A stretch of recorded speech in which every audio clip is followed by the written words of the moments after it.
Hi and welcome to my channel. My name is Malin Havefjell and I have this channel that actually is in Swedish mostly, but I have got some questions. Please, can you do your videos in English as well? And well, who am I to say no to that one? English is not my language, my first language. You will hear that, of course, but I guess English isn't your first language as well, you who will start and run a company here in Sweden. And if it is, maybe we can understand each other anyway. So I will try and do my best, and hopefully you will learn something looking at this, watching this video. This video will be about how to run a company in Sweden, about the bookkeeping. What do I need to know? What do I need to do when I have a company in Sweden? Well, you need to have a bookkeeping and accounting. So what is that? How do I know if I do the correct thing? Well, there are laws and taxes, of course, and there are especially 3 laws that you need to know about when you have a company. There's one law about the bookkeeping, that's bokföring in Swedish, and there is one law about the income tax, that's inkomstskatt in Swedish, and there is another law about the VAT, the value added tax, that's moms in Swedish. And all these 3 laws, they can have, well, to say, different opinions about the things you buy and sell in your company. So if you buy one thing, maybe the bookkeeping law say, well, okay, that's okay. You can have that in your company. It's a cost in your company. And then maybe the income tax law say, well, no, that's not a cost that you can lower your income with. And the value added tax might say, well, it's a cost in your company, but you can't get all the value added tax back, but maybe some.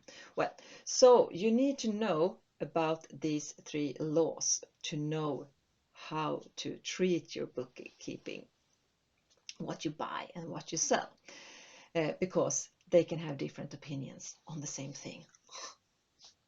You can't get tired of it. I understand that if you do.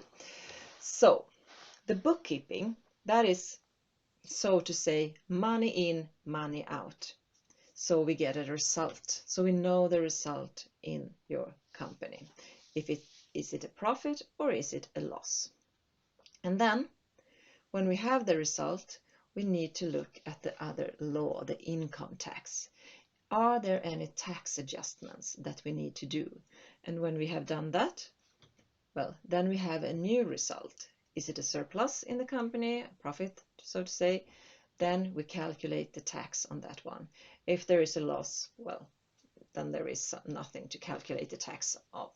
So first, money in, money out. What do we receive and what do we have to buy to receive that money? And after that, we look at another law, the income tax law, to make the tax adjustments, and then we know what to calculate the tax on. And then I said there was a 3rd law, the value added tax, the VAT. And that is not an income or a cost for you as a company owner. It's only administration. This law and this tax has nothing to do with the income in your company. It's only a tax for your customers and your clients. So this is only administration for you, but you have to do it. So you need to know about the bookkeeping, the income tax, and the VAT to be able to sort this bookkeeping, this accounting out that you need to have. And a good way to start is to start looking at your bank account. And there you have this transaction list where you see that you have bought things and you have got money for, you have sold things.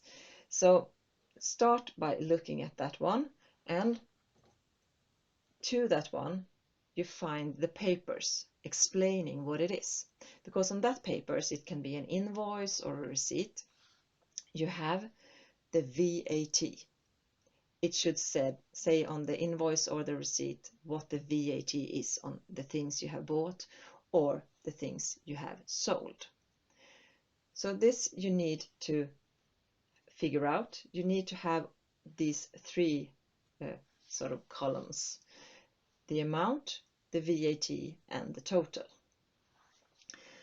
And when you have that, you can put this in your bookkeeping program, or if you do it manually on a paper, in sort of different accounts. So first you put them in the order they have happened, like in the bank account transaction list. And then you say, okay, I took money from the bank for buying this computer, and I see on the invoice of the computer that the VAT was 3,250 in this example. So I need to put that in the VAT account, and I also put a cost in my company, like the computer cost. And when the year has ended, I can summon all these accounts and see where I put the money, what I bought during the year, and also what I received, and also the VAT, so I can file my VAT return. And on the bank account, I can see, does it match with the reality? So this is actually how you do bookkeeping. And if you think, okay, what do I do now? How do I get, how do I learn this? How can I do it? Well, of course, you can Google the internet. That is one way of doing it, but you can also ask for advice. Please help me. How do I do? I know I need to do this, but that it was these 3 laws you were talking about. How do I know what? Well, then you can ask for advice, or you can learn how to do it yourself. If you're feeling, okay, I don't understand how I will do this, well, get somebody to help you, teach you how to do your booking by yourself. Or if you're feeling, oh, this was too hard for me and it takes too much time, I want somebody to do the accounting for me. Well, of course, then you can cooperate with an accountant. And where do I find this help? Well, of course, you can ask me. If you want to, well, Google the internet. Well, I guess you can do that without my help, but if you want to, then you can Google you can type www.havefjell.se, and there you find the information how to contact me. You can book a meeting if you want to just have somebody to talk with and explaining things for you. If I do this, how do that, what happens then, what is the consequences for all these different choices I have? Well, we can talk about that. And if you want to learn, I want to learn doing the booking by myself, because I don't have so much, there's not so much happening in my company in that way, so I think I can manage to do this by myself, but I need some templates and, well, somebody to just check that I'm doing correctly. Well, I can help you with that too, because I teach bookkeeping as well to small companies. Or if you think, well, it's not for me, this accounting bookkeeping thing, I want somebody to just do it for me. Well, I can do that too for small companies. So please contact me. You can send me an email at företagshjälpen@havefjall.se, and we can book an appointment, a meeting, and talk further more about this. And I hope you learned something and you're feeling a little bit more comfortable after watching this video. And if you liked it, please press the thumbs up button and subscribe to this channel. Hopefully I will do some more. My plan is to do some more videos and also translate the videos I have already done into English that is in my pipeline. So subscribe to this channel and press the like button, and I hope to hear from you soon again.